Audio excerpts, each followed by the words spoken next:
Hi, everyone. Welcome today to another BankUnited webinar. And today's speaker and panelists will be Andre Boykin and Shari Roth. Andre, I'm going to ask you to go ahead and tell our participants, our clients and prospects, just a little bit about yourself and your company. And thank you again for bringing this to our clients today. We really appreciate your time. Thank you. Okay. Well, thank you very much. We're quite honored to be here this afternoon, both Sherry and I. And we'll say a little bit about us in just a second. And first of all, we want to extend a very warm welcome to everyone who has joined us this afternoon for this virtual event, this webinar on how to get on the same page in your family business. And so we have some great information that we're going to share, a lot of information that we're going to share as well. And I guess really the key question when we stop and think about getting on the same page is like, why is that important?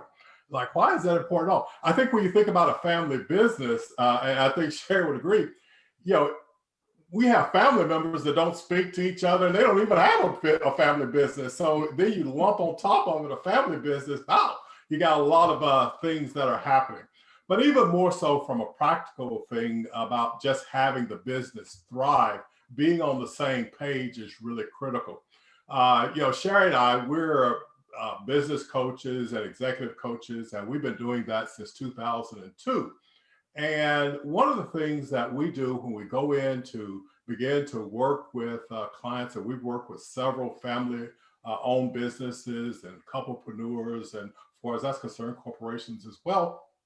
And one of the things that we do when we start out is we get the leadership team together, and the first thing we ask them to do individually is to write down the 5 priorities that they have as a leadership team.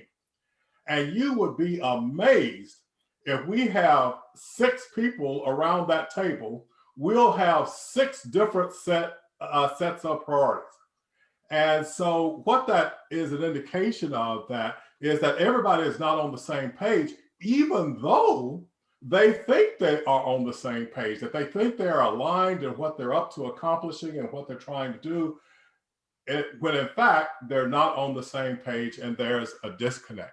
So you will benefit from this information today if you are a family-owned business, whether you're a couplepreneur or whether you're in business with your mom and dad, brothers and sisters, aunts and uncles, cousins, all of those things. As far as that's concerned, even if you just are in business with your partner, it's going to make a difference for you.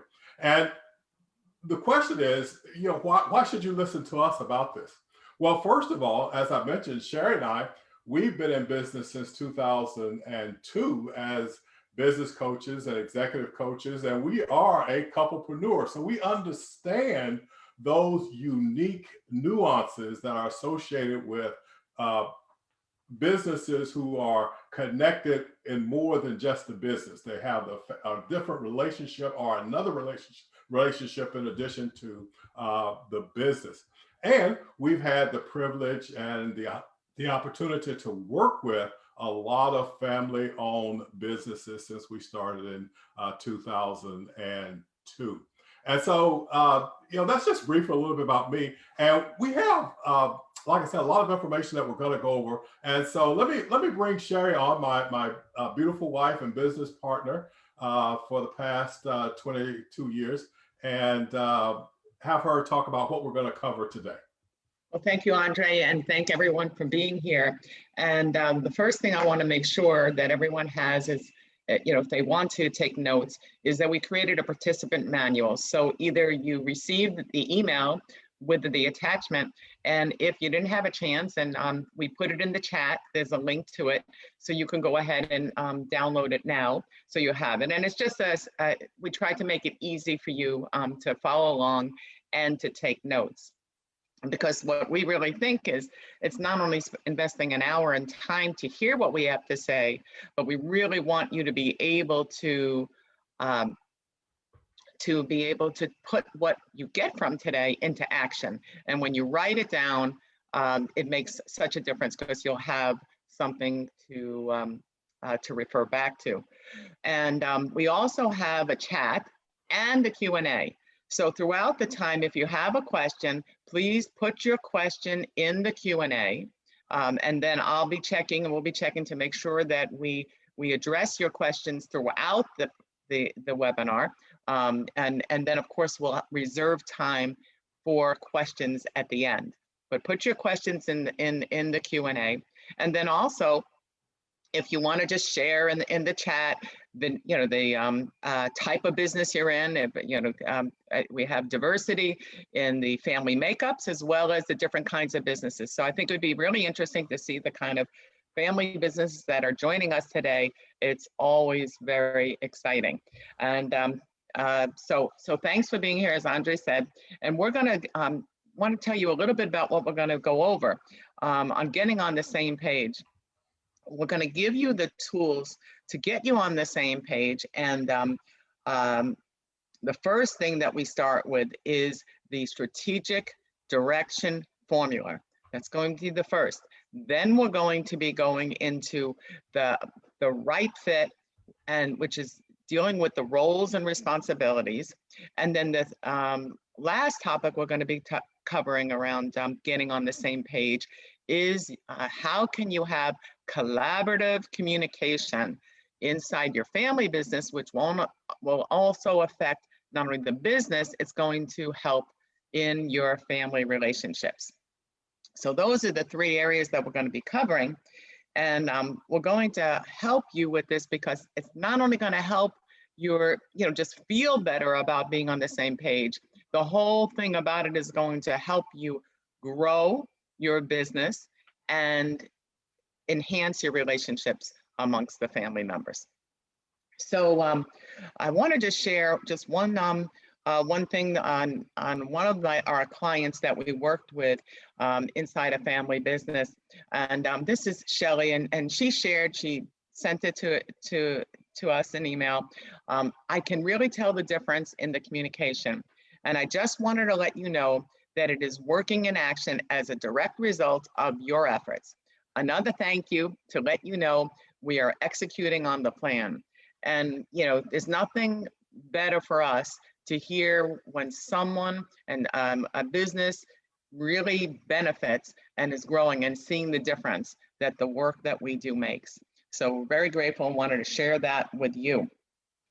Remember, from today, make sure you're taking notes, and most importantly, if you do have the participant manual, there's at the bottom the action ideas.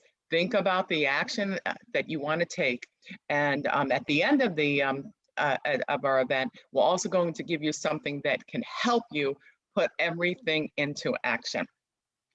So to kick things off, Andre, you want to kick off a poll that we have?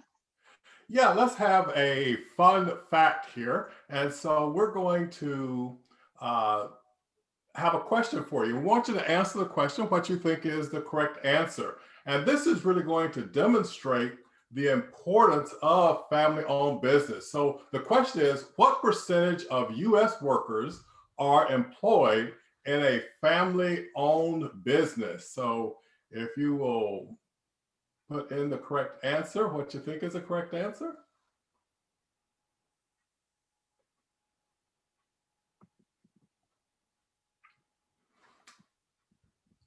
Okay, awesome. We're just going to leave it open just for another 15 seconds or so, and then we'll close it and then share the results.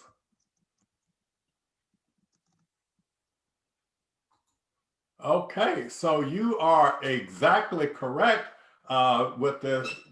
Really got some sharp people on this call, Don. I tell you, the BankUnited customers and prospective customers are on the case. And you're exactly right.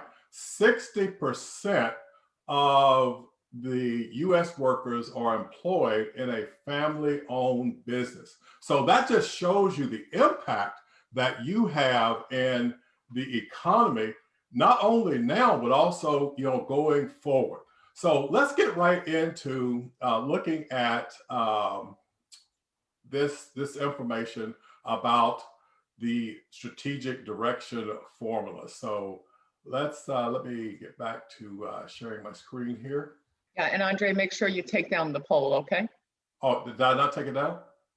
I don't know, I still see it, so Oh, you do? Oh, okay, well, yeah. let's I don't know if everyone else does, but I show it to be down. Okay. okay, good. All right, let's see if we can get our screen share back up here. All right then. So when we talk about strategic direction, a strategic direction formula, there are some key things that we want to look at. Now, as I go over this information, it is best served if you listen to this information like newly, like, oh, I haven't heard this before. Let me see what I can glean newly from this information that's going to make a difference in my family business or in my business. The first thing is values.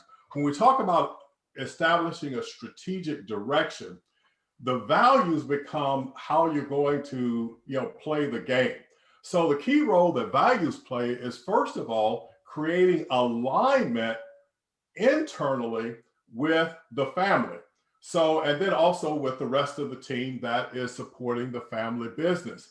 And so when all of the ducks are in a row, so to speak, then we have everybody rowing in the same direction. We have more energy and synergy because the values of the organization are aligned. So we don't have to worry about somebody going off on a tangent one way or a tangent on another way, because everyone is aligned around these are the rules that we're going to follow as we play to win our family business game. So alignment is one of the key things. And then the next thing is decision-making. Sherry, do you want to share about that? Yeah, and it does follow after you have the alignment on the core values, because once you're really clear on what the values are, when you bump up against decisions that are challenging or you're questioning, when you look at your values, you can make decisions so much easier. It's I find that whenever I'm challenged with a decision, it's usually because it's something I'm uncomfortable with.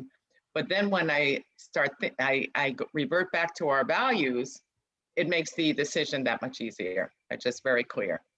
So, having your values, have everyone aligned, and when you see behaviors that are not consistent with the values, always check in and bring the values up again. And the values don't change.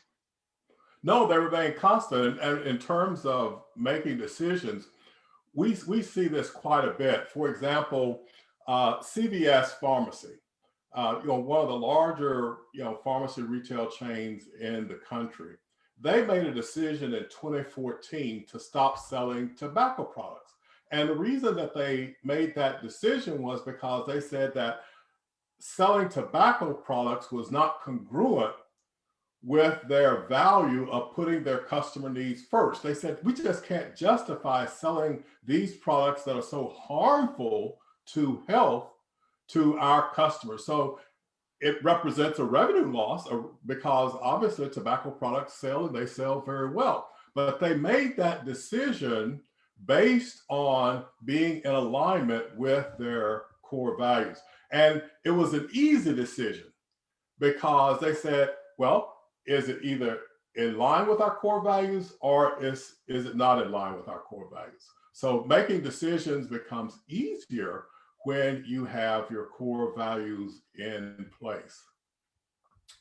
And then the next thing is the last thing we're going to talk about around, because there are many benefits of having core values, but we're going to highlight this third thing, and that's the organizational culture. And what I mean by culture is the culture are the norms and behaviors of the organization. I like that old song, "This is how we do it." Well, that's what organizational culture is. It's the norms and behaviors of the organization. Now, here's the thing. Your family business has a culture. Now, the question is it the culture that you desire? Because the chances of a culture coming about that you would like to have or that you desire by happenstance is very, very remote. And so when you have your values in place, you actually drive the norms and behaviors on a day in and day out basis. For example, I often talk about, someone walking down the hallway of in the business, and they see a piece of paper on the wall, on the floor, and they pick up that piece of paper and put it in the trash can. Well, now picking up the piece of paper probably is not in their job description, but they recognize that a piece of paper on the floor is not congruent with their core values. So their behaviors then are not, well, it's not my job. It's like, oh, well, this is not in harmony with who we say we are as an organization. So if you look at your organization now and you say, well, do I have norms or behaviors that really, we'd like to have a shift in? Then look to, well, what values can we put in that would really cause a shift in those behaviors? And it's not just having the values, it's like really inculcating the values in the organization such that they live and breathe on a day in and day out basis. So values, then we talk about the alignment, we talk about decision making, we talk about driving organization culture, and that's really the key thing. Now there are a few other things that we want to keep in mind as it relates to this strategic direction formula. The next thing is we want to keep in mind planning. And this has to do with your vision and mission, your goals, and then the action steps that will allow you to accomplish those goals. Now, this is one thing that a lot of times, organizations say, well, I don't have time to plan, and if you don't have time to plan, then who's really doing the thinking in the organization? It's just kind of going along happenstance day to day. So if that is the case, there has to be a shift in that. So you have to carve out time to strategically look and say, well, where are we going? Who are we aspiring to be? And to sit down as a family and really come to consensus on that. And if there are other leadership people on the team, come to a consensus on where we're going as a business. And then once we have the planning, there's also protection to consider. Now that has to do with risk mitigation. We got insurance and contracts, and all those things are important. We certainly want to have succession planning. We're going to talk about right fit. Just a couple of points. I think one of the big things today, and I see Jerry on the line, so I know I know he'll really echo this, is that cybersecurity is one of the big things that you have to pay attention to today. It is something that really can take your business down probably faster than anything else in this whole new world that we live in. And whether it's ransomware or other types of invaders that can cause and wreak havoc with your business and also with your customer base. And I just want to say too, one other thing about protection, because oftentimes we don't look at it this way, but one of the best protections you can have is to have really good relationships with really solid vendors. For example, like your attorney, like your CPA, but also too your banking relationship is one of those relationships that really affords you protection. And one of the things that, like with BankUnited, they did such a great job on this PPP stuff. And they were able to get loans, get them out, process them out fast. They were on it when it first came out, and they really did a great job for their customers in getting them the money that they need to sustain their business during this economic situation that's associated with COVID-19. And so when you have that kind, and plus on top, BankUnited, it's a community bank. We're a customer, and we value that relationship because it serves as a protection for us. So think about relationships as a form of protection as well. And then there is the market. I think the road to almost all businesses who have gone out of business has been related to the lack of directional focus that's been given to the market. So when we talk about the strategic direction formula, one of the key things that we want to make sure that we have in that mix that we're focusing on is the market. And what I mean by the market is, well, what value am I bringing to the market? How unique is that value that I'm bringing to the market? Is there a demand for that value that I'm bringing to the market? How do I differentiate myself from my competitors? What new products can I put in? What new profitable product lines can I add to my mix that's going to make a difference? These things that are going to make a difference for your family business, if you're focused on them, and that's what having a strategic direction formula will allow you to do, having this market in the mix. And then there is the customer. There is the customer. Everything that you do in your family business is somehow connected to fulfilling the needs of the customer. And even if it's just preparing an invoice, some of the administrative things, if you can't get an invoice to a customer, then you're not serving that customer well. So everything that you do in your family business is related to satisfying the customer. And so we want to make sure that in terms of a strategic direction formula, that you take into consideration the voice of the customer. And before COVID, I used to travel quite a bit because I did a lot of speaking, and I would stay in different hotels, all the different chains. And one of the things, no matter which chain I stayed in, when I go to check out in the morning, everyone would ask me this question: Mr. Boykin, how was your stay?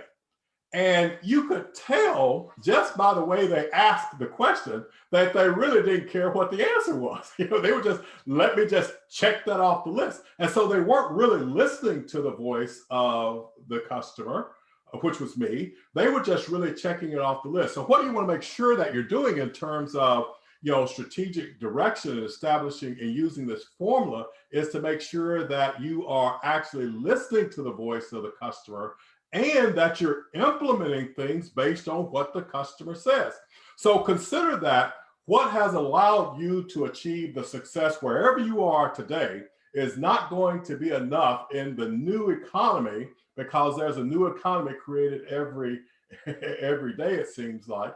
I mean, after all, we were talking about 2020 and the challenges that it faced. And now here we are in 2021, and we hadn't even looked around, and like 10% of the year is gone already, right? So in this new economy, we want to make sure that we are looking at new ways to make sure that our customers have a positive emotional response to everything that we do. Let me say that again. We want to make sure that our customers have a positive emotional response to everything that we do. Consider customer satisfaction. That's just good enough to get you, yeah, well, they're okay, right? You have to exceed customer expectations in order to maintain and expand your market share. So in terms of the strategic direction formula, we want to make sure that we're listening to the voice of the customer. So that we have those 5 things here: the values, the planning, the protection, the marketing, customer.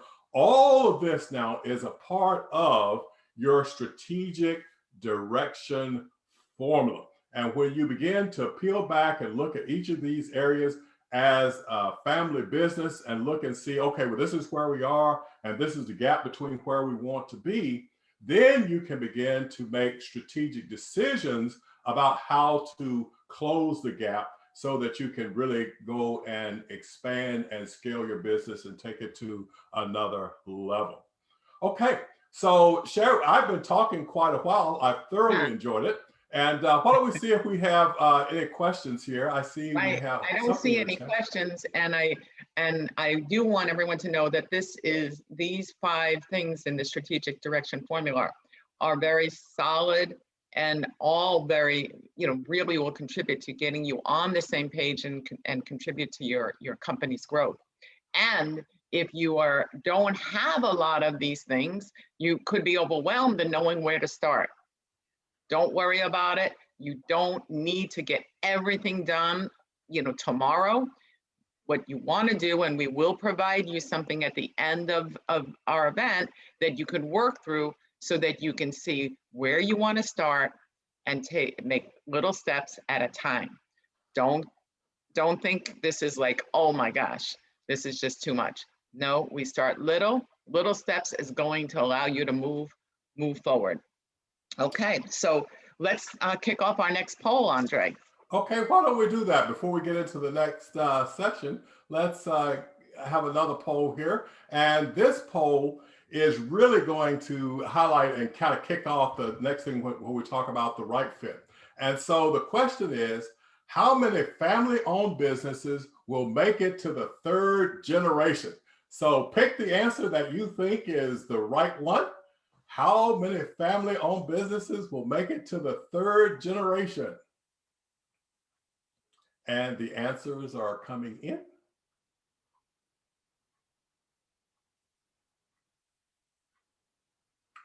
And we'll just allow another 10 seconds.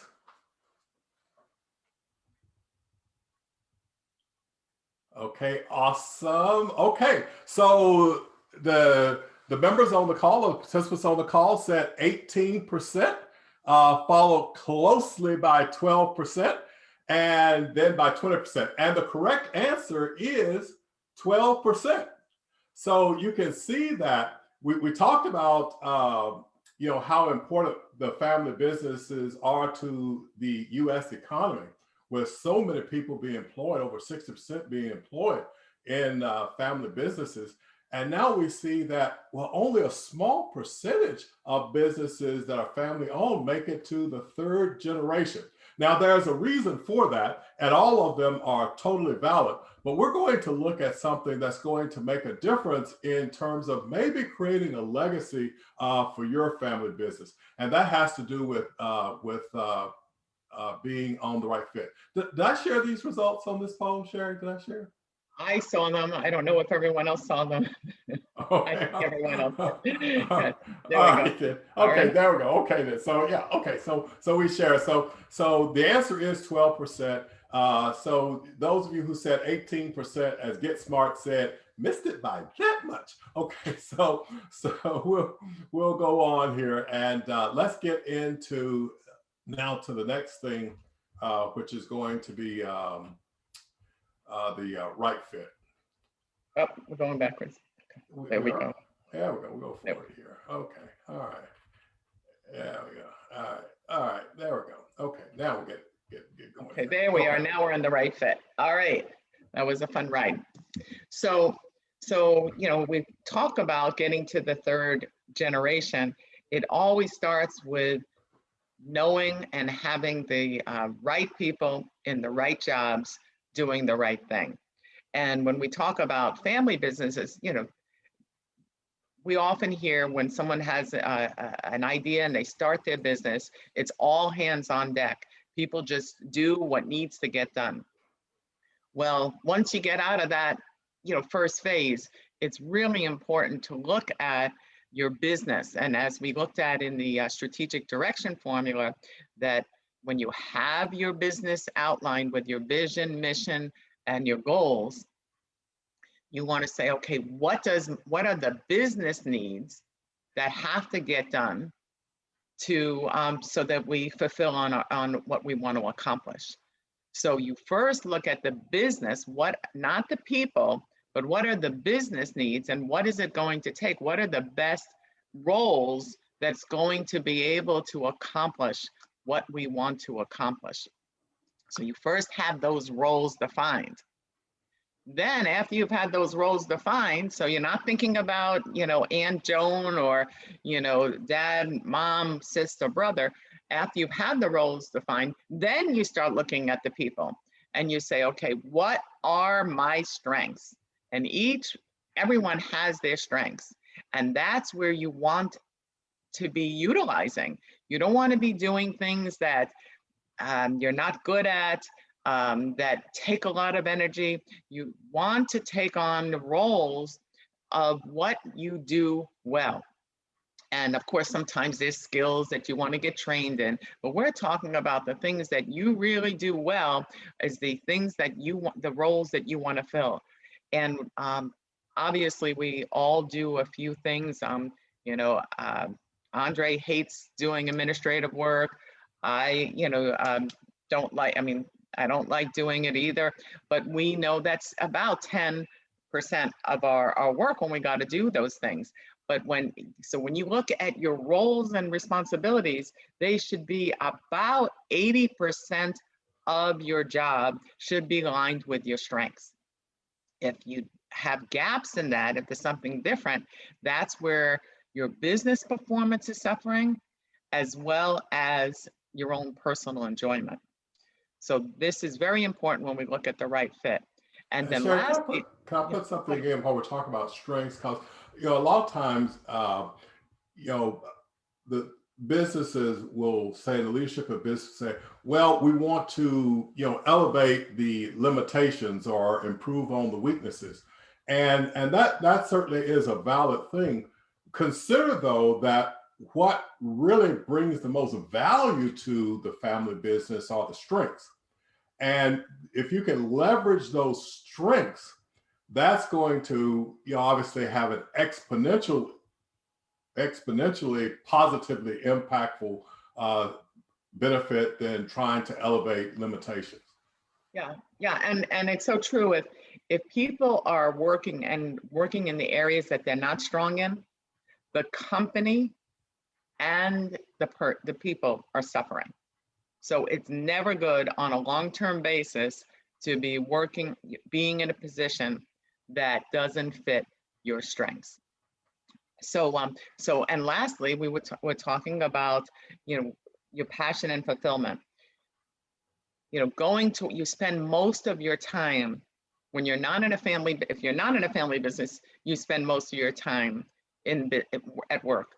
When you're in a family business, it can almost be 24/7 because it's, you talk about it at the family, it's just constant.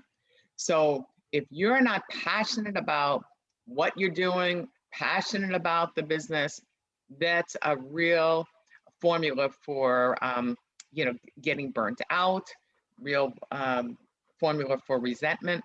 One of our clients that we work with, they started, this was years ago, they started a marketing company that dealing with websites, logos, all the creatives around it.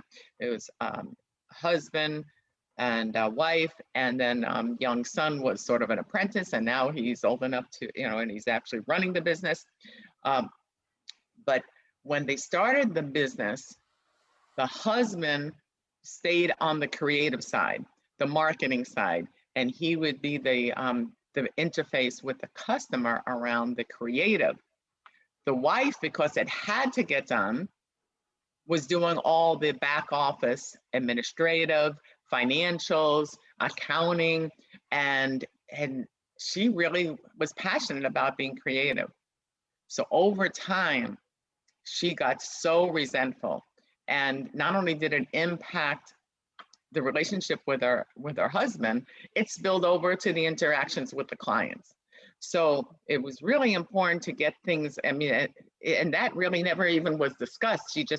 They just felt, well, this is how it had to be done. And so they really saw the impact it was having, and it was impacting the business. So when she was able to shift that into the things that she really loved, and he continued doing the things he liked, and the son grew into other areas, they were able to see how they can then have someone else do the things that weren't her strengths and certainly weren't the things that light her up. So that's very important when we look at the right fit. Yeah, and it's really critical to get on the same page on this piece, because we're talking about being on the same page, and sort of the litmus test around passion and fulfillment is how eager are you to get into the business every day, and when you have that occurring, that working in the business is not work, then you're finding fulfillment and you're being rewarded for the efforts that you put into the business in ways other than, say, just the normal monetary, ways and things like that. There is a deeper fulfillment that's coming about because the work that you do is rewarding for you. So you look at the litmus test and say, well, is that the case with me? Is that the case with my other family members? Are they passionate? Are they finding fulfillment in the work that they do? And if they're not, it's like, well, we got to have a conversation about that, because we got to get on the same page about that, because it's not a long-term formula for success. And eventually it becomes a grind. And then there you go. Then you only have 12% passed on to the third generation, right? So that's kind of the way it goes. So this passion and fulfillment is very, very key. Yeah, and one thing that we utilize, I didn't mention, is we actually utilize assessment tools, and one of them is the why. Why do I get up and out of bed every day? It's the driving forces and the workplace motivators. And that's what really sometimes helps that conversation when we do the assessment and we see that there's a difference between the 12 different driving forces and the work that people are doing. Then that really opens up the whole discussion. And it really creates clear, no wonder why I'm feeling tired. No wonder why I feel burnt out. It's because the work I'm doing is not consistent with the things that light me up. Yeah, the same thing with the strengths and the limitations. When we use assessments to look at all of this, when people are utilizing their strengths, it takes less energy to accomplish something than when it's something that's not a strength for them. They have to take more energy and they become drained. So this is a really key part of being on the same page, is to make sure that we got everybody in the right place doing the right thing as part of the family. So we talk about the workbook. We're going to give that to you at the end, so you can actually begin to work through some of these things with your family and with the business, so that you can make sure that you are being on the same page. Okay, Sherry, I think we're ready to move on, right? Yeah, and I don't see any questions. And if you do have any questions, just put it in the Q&A, and as well as we'll make sure we cover them at the end if you don't have anything now. So now we're moving into the third area, which is collaborative communication. Collaborative communication. Not only is the alliteration there in collaborative communication, but collaborative communication fuels success. And it also fuels connections. I spoke earlier, I said, it's hard enough being a family, without a business. I mean, there are members of families that don't speak to each other. They have no communication, and they're not even in business together. So as I was mentioning, you put the business aspect on that, it really, compounds the impact of how critical collaborative communication is, because we have to have great communication to have success in the business. And also we have to have great connections in the family business to make it work. We can't have people, in the family business kind of operating solo on an island out there by themselves, kind of just, doing their own thing, so to speak. So it's very key. So we're going to cover some things, really a couple of three key things that's going to make a difference in communication. Now, the thing about communication is that we could talk from now to this time next year about communication, and we will not have covered all the aspects of communication that can make a difference in making it work well. If you've heard me speak at all, and I'm pretty sure probably most of the people on the webinar, here's the first time you've heard me speak. I always think I'm more popular than what I really am. But anyway, though, I always say that in the 5,000 years of recorded human history, we have actually 6,000, the 6,000 years of recorded human history, we have yet to get the communication thing down pat. And so this is something that we're always going to be working on. So if we can put in these three things as a starting point, it's going to make a difference with you being on the same page. And so the first thing is to create collaborative communication is to eliminate withholding. So first of all, let me define what I mean by withholding. Withholding is when a communication should be delivered, and it is not delivered. Now so it's an undelivered communication that should be delivered. So there could be many reasons why that's the case. Number one is that it could be to avoid conflict. It could be a fear of creating an upset. Somebody, well, I just want to, go along to get along, or it could be that I'm afraid of what the response is going to be, or I might lose control if I have the communication. The thing about when a communication is withheld, there is an internal impact of that, and consider that there's also an external impact of that with your customers and clients. And it just simply does not work. And so what there is in terms of a family business being on the same page is to have the ability to have freedom of expression and to be fully self-expressed in the business. There should not be a conversation that you can't have with other family members around the business.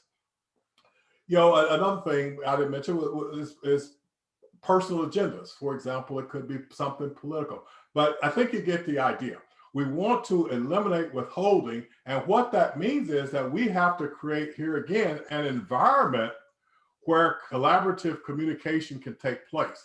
And so we go back to our strategic directional formula and we look at, well, what values do we have in place that would actually allow us to have freedom of expression?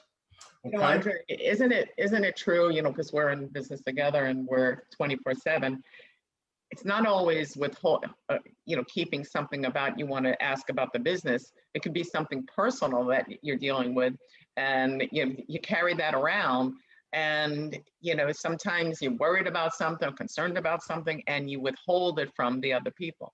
Yeah. And when you do that, it impacts the business, it impacts the personal side. So it's so important to deal with whatever it is that when you can, so that as close to the time as that you're feeling it, that if it's still there, make sure you talk about it. And one of the biggest ones that times I want to do something, and my gut instinct Andre's gonna say no. So instead of asking, I could be tempted, or talking about it, I could be tempted not to talk about it. But the best thing to do is to get it out, talk about it, deal with whatever you have to deal with, have a good conversation, and then you're able to move forward. And it's going to be so much better for the business and so much better for the relationships. Yeah, almost it's like a weight that will be lifted off your shoulders, because here's the thing, because this is actually the funny part. When there is a withhold in communication, it's not like the thing that's withheld goes away. As a matter of fact, it actually gets worse, because then there's a resentment that builds up, and then it compounds and builds over time, and then boom, you got an explosion before long. And it really, the big thing, I guess the biggest thing when we look at the foundation is it impacts trust. Yes. And if you don't have trust amongst the people you're in business with and as a family, you're certainly not going to be on the same page. You don't even want to be on the same page with people that you don't trust. And it's so important. So withholding could be very toxic. And that's why you want to be able to eliminate that from your family business. Okay. And Sherry, now let's talk about another element. We talk about the withholding. Let's talk about the suspension of biases. Yeah, suspending biases, in the family business, you could be with the father and son. I see there's relationships like that, and you have and so when you're in the family, you really think about the people as you knew them when with father and kids. It could be you think of them when they were in high school, or when they were little kids with their dirty diapers, and they're now showing up as grown-ups, but you're still thinking about wiping the nose and cleaning up their bruises. So it's really important to look at the people in the family, look at the people you're interacting with newly every time. Don't walk into, well, oh, that's how they are. I had to save your butt when you didn't do this in third grade. And then with siblings, you have the same thing. Oh, well, when you you always got what you wanted, I never got what I wanted, or, you took my bicycle or my girlfriend or something like that. Those biases, when they come into the business, imagine how that impacts the conversations and relationships you have.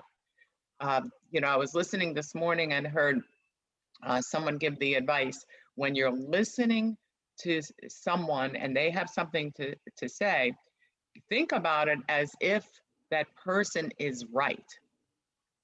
They, like, you have an opinion, they have an opinion. Instead of saying and trying to defend your opinion, actually listen to them as right.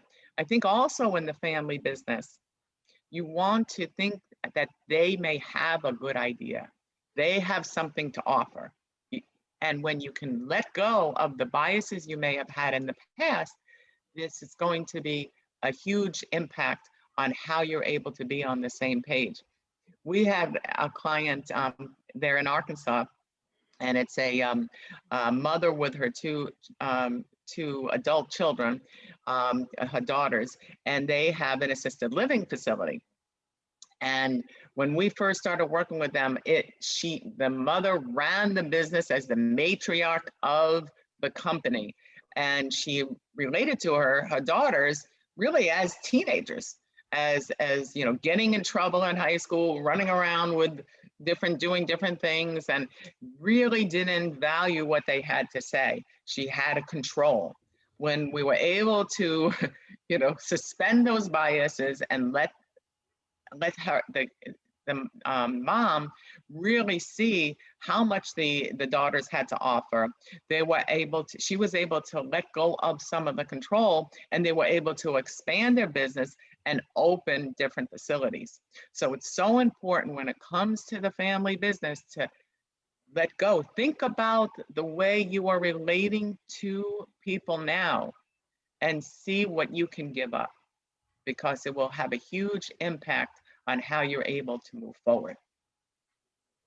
Okay, and then the last area that we're going to talk about in communication is about accountability, because these conversations for accountability in a family business could be tricky.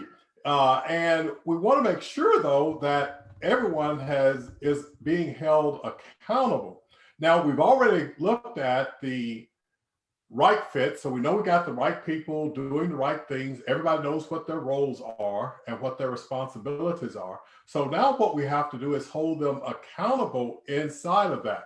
And I think one of the things that has happened around accountability is it has kind of gotten like a 4-letter word, like accountability. No, I don't want to be held accountable. And so I'm encouraging you to take on a new paradigm around accountability. And there are 3 things we're going to look at, because when we can have collaborative communication around accountability, then that's going to make all the difference in your family business, because now you can talk about what's the gap between where we said we were going to be and where we are. So inside this new paradigm of accountability, think of accountability as support. It's not about finding fault or making wrong or making accusations or I gotcha moment or putting someone on the spot. Accountability is about support. Remember, we already have the roles and responsibilities. People have agreed to, family members have agreed to those roles and responsibilities, so they want to fulfill them. So let's support then the fulfillment of those things. You think about something that you really wanted to do. I mean, you really wanted to do it and you didn't do it. And then you think, well, if I had someone who was holding me accountable in terms of like really supporting me, like not letting me, get into my reasons why I'm not good enough to get something done, encouraging me and offering the support and causing me to look at new ways of how I can get it done. Do you think you would have maybe had a better chance of getting that thing done if you had accountability approach from that paradigm? Chances are you would have. So accountability is support. It's not fault finding or making wrong. And then there is, in this new accountability paradigm, is an agreement to be held accountable. See, because you can't really hold somebody accountable if they don't want to be held accountable. So here we get back to the strategic direction formula when we talk about the values. Having values that are congruent with accountability in the family business makes it see those decisions easier to agree to be held accountable. And then there are the conversations for accountability. And we don't have time to get into feedback and and different things about that. So I'm only going to give you one thing. If you could take this one thing about a conversation for accountability, it's going to make all the difference. And that one thing is this: ask what questions, not why questions. Ask what questions, not why questions. When you ask a question, why did you do something? Number one, it's a past-based conversation. And then number two, it puts the person on the defensive because then they got to justify as to why they did it. When you ask what questions, like what can we do to make a difference and achieve the goals and objectives that we're trying to achieve here? That is a future-based conversation. And it's not like a point counterpoint, or you on one side of the table and the other person's on the other side. It's both of you on the same side, really creating a conversation that's going to make a difference for getting results. So if you could take away this new paradigm for accountability and implement it in your family business, it's going to make a huge difference in how you achieve goals and how you continue to expand and grow and take on more and more goals and additional responsibilities in the business. Okay, so there we have a collaborative communication that fuels success and the connections. And so really the thing that is going to make a difference now is Sherry's taking action. Wouldn't you agree?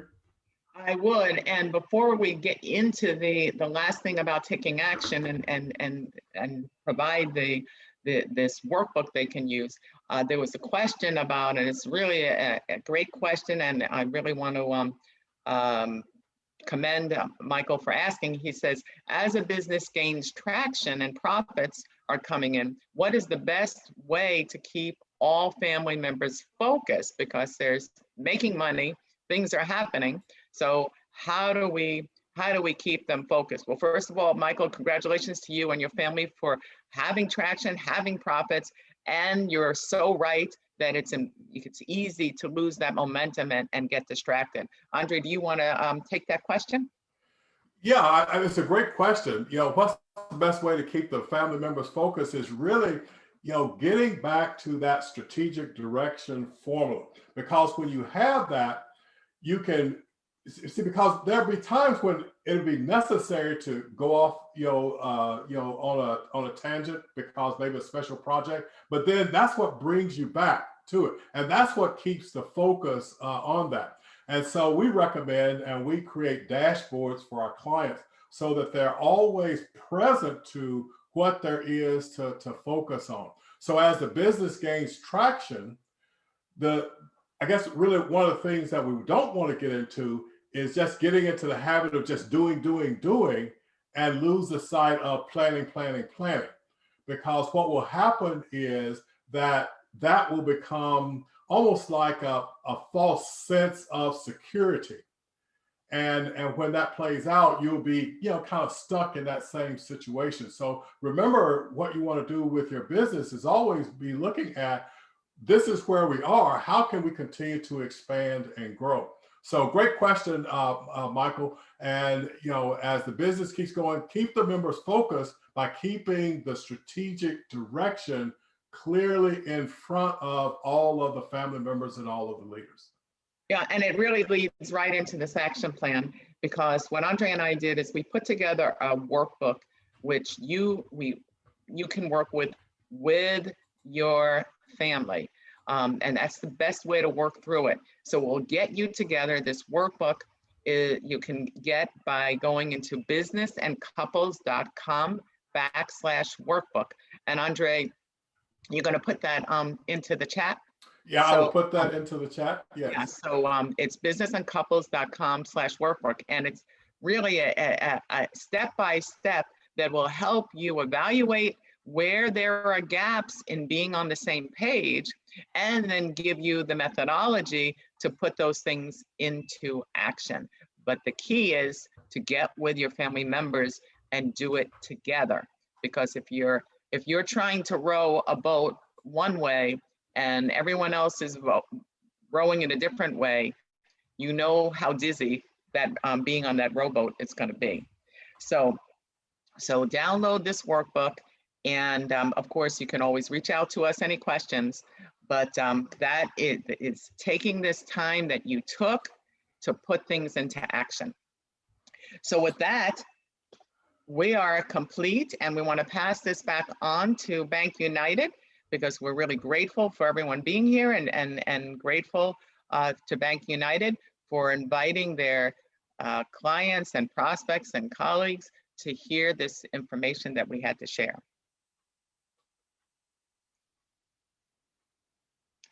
So Donna or Jerry or someone, or I think Jerry will take it from here. He was Okay. muted. Okay, all right. Yeah, thanks.